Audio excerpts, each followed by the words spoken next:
So a lot of people want to know, what do they need to do, what has to be done. And so when you think about like permitting and paperwork and everything, so the biggest thing is that there's a law called RRP. So any house built before 1978, we have to assume it has lead paint. When you bought the house, if you just bought it, you have to sign paperwork that said you're assuming it has lead paint. It's the same thing on the exterior. And so we could have it tested to determine. A lot of homeowners want to go that approach because it's $300 to $500, and if it's negative, then we don't got to do a bunch of other stuff. If it's positive, my team, I'm certified, my employees are certified, my subs are certified, and we have to go through a special process.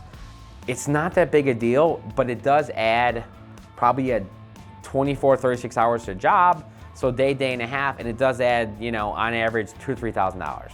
And so, but listen, lead's no joke. And so the first and foremost, like, I really care about my employees, I really care about my subs. Like, I can't put them at risk. They can't be removing and breathing and getting debris of lead all over themselves and take it home to their kids and their family. So like we don't sacrifice safety for anything or anyone. Also the homeowner. Do you have young kids? Do you have pets or animals? Do you have young kids or neighbors that come to your house? Do you have beautiful plants you want to see grow?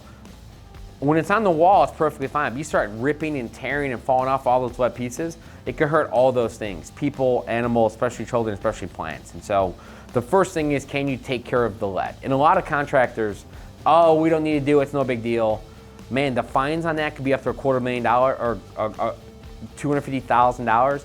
I can't imagine risking a fine that would put most people out of business over a 100-hour certification and $1,500 in material for a job for a homeowner.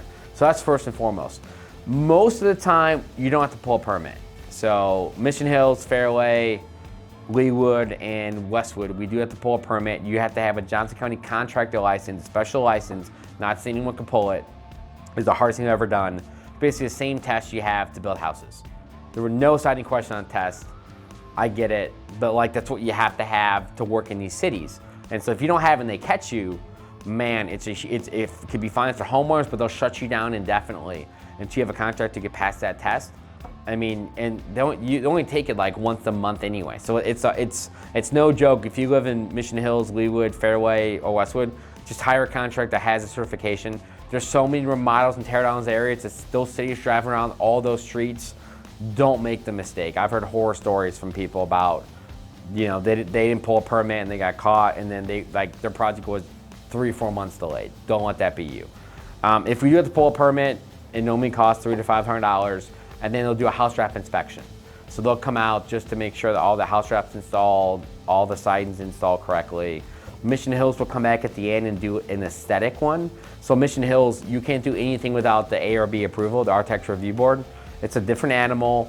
It's fine. I've done work there. A lot of our contractors have too, but you hire someone who's worked in Mission Hills before and gone through the process, because it doesn't even matter if it meets their guidelines. If they don't approve it, you can't do it. And there are times where they've told people they could do it and then said you have to change it, because there's just some things they don't want you to do. Even if they made a mistake and said you could do it, they have very strict architectural guidelines. So if you're not one of those cities though, you don't need to pull any permits, you don't need to do anything special. All you need to do is have the right contractor prepared to start your job.